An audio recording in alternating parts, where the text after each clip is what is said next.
Do you know that you have never touched anything? The phone in your hand, your lover's hand, even your own face. You have never touched them, and you never will. That's because electrons that are within your atoms that make up your hand are repelled against the electrons of all other physical entities, making it impossible for you to interact with any other material in this reality. In fact, the relative distance between the last atom on your finger and the first atom on any object is as large as the distance between our sun and a remote star some dozen light years away. So if we're not touching anything, then what is it that we feel when we touch? This is just one of the many questions you could obsess over when you find out the true state of reality. Questions like, is reality determined by physicality? How is anything real? And what does real even mean?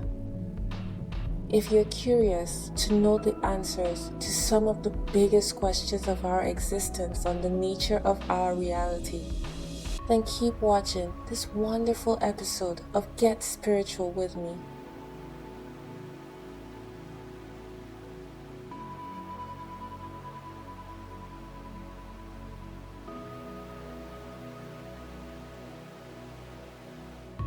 Before we start pondering what reality is, let us first define the term reality. According to the Oxford Dictionary, reality is defined as the sum of all that is real or existent within a system, as opposed to that which is only imaginary. In simpler terms, reality is everything that appears to our basic five senses, like what we can see, smell, touch, taste, and hear. Okay, but first problem. These definitions don't take into account abstract things like numbers, infinity, ideas, the economy, things we can't sense but seem very real to us. And secondly, what about things people can sense but don't really exist physically, like phantom limbs, optical illusions, and psychosomatic diseases? Artists, marketers, and magicians rely on this fact to make you see things just the way they want you to see them, as our mind always attempts to fill in the details of something it either thinks it already knows or doesn't quite understand. If that's the case, the definition could be tweaked to equate reality to that which appears to a large enough group of people so as to rule out subjective hallucinations. But we still run into a dilemma, as there are hallucinations that can be experienced by large enough groups, called mass hysteria. A very popular example is the miracle of the sun sighting in Fatima, Portugal in 1917. Where thousands of people gathered to witness a miracle 3 young children claimed was promised to them by a vision of the Virgin Mary. When the sun broke through the clouds on the day of the miracle, many of the witnesses within the crowd said that the sun's light appeared abnormal, changed colors, and spun around in the sky.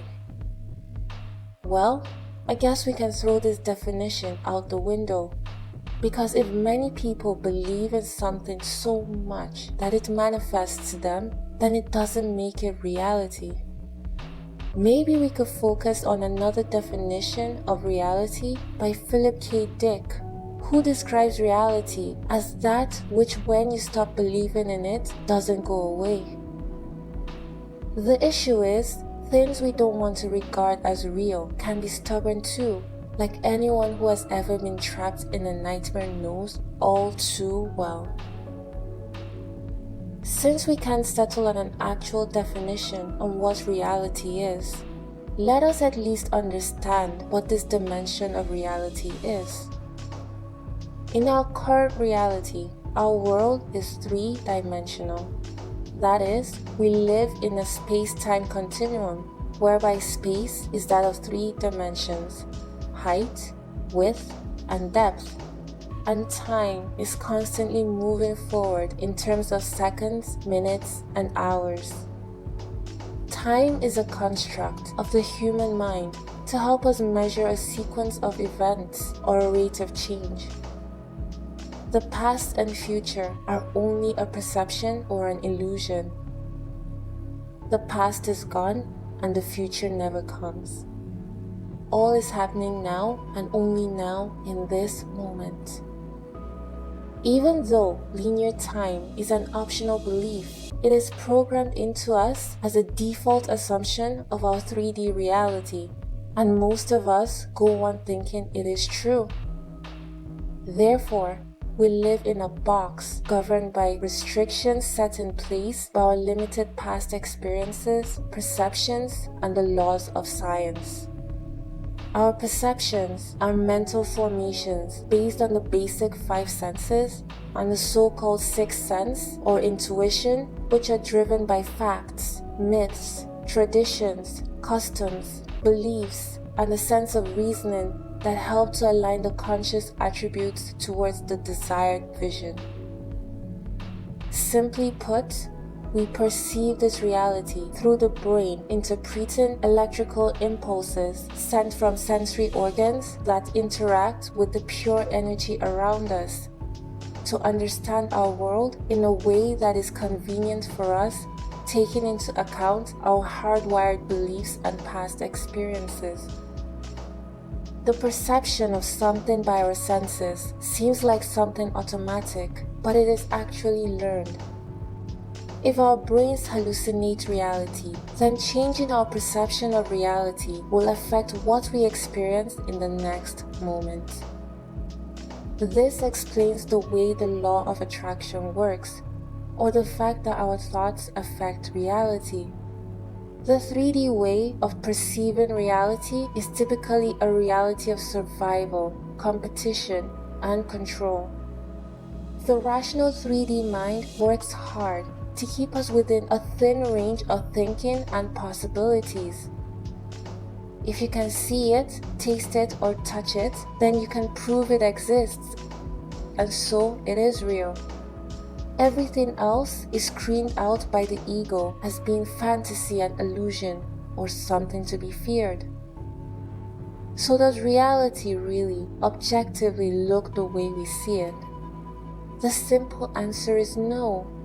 As sophisticated as our sense organs are, they are quite limited to what they can actually perceive in terms of the sheer amount of raw data they collect from the world around us. Our eyes can only see within the light spectrum, which is just 1% of all the other amount of frequencies out there, and can only distinguish between so many shades of colors. Even though colors don't really exist, as they're just different frequencies. And our ears also ignore plenty of higher frequency sounds and vibrations.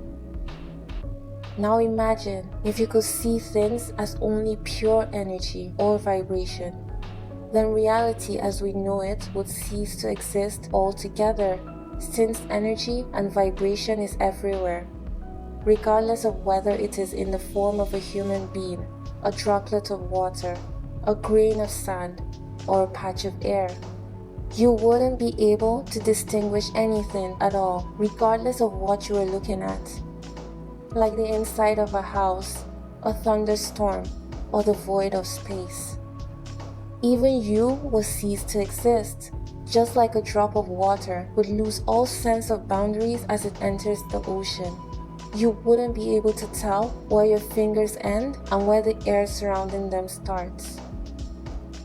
From quantum mechanics, it appears that we are the ones who make the world static, stationary, and solid. The solid truth is what it is because of our firm conviction. It is our firm conviction that the chair we sit on consists of solid matter and that we can safely sit on it without falling through. In essence, reality is totally different from what we see, or more precisely, what we see as real. We live in a sea of possibilities, but we affirm our reality with our firm convictions. Things truly aren't what they seem. We can then describe our reality as being a collective hallucination produced by billions and billions of brains, including insects, animals, perhaps even matter itself, which send out their intentions of what they want the next frame of reality to look like into an infinite ocean of pure energy, which can be molded into any shape or form.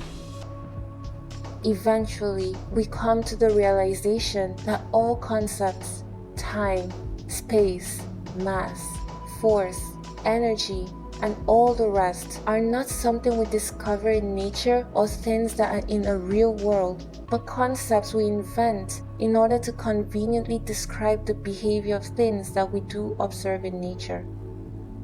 We also realize that no particular set of concepts, even if they work perfectly, are sacred. If we wanted to, we could replace them with an entirely different set of concepts that could work as well. Every thought has an influence on us and on our surroundings.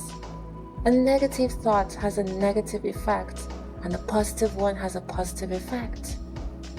That means that we have to take care because this is how we create our reality and future. Therefore, by changing the information within us and our thoughts, we may be able to affect others and change the people and situations by which we get entangled with, and actually live the lives of our dreams. The problem is that we all get caught up in our stories.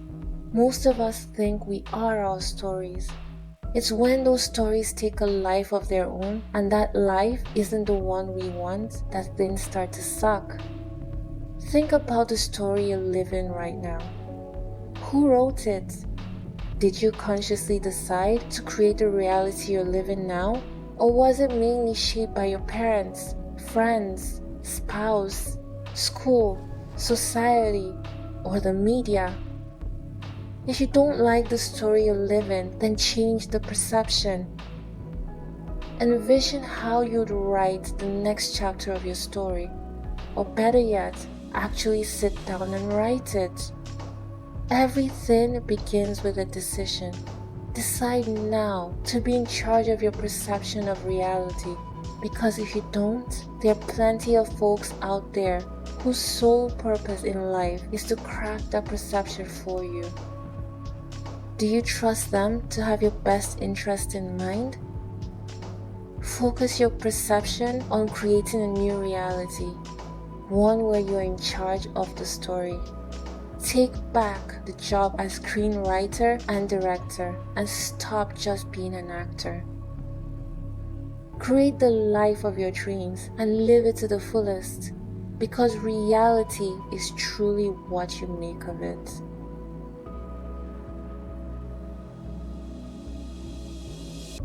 Thank you so much for watching this video. As always, please like and share this video if you enjoyed it and found it helpful.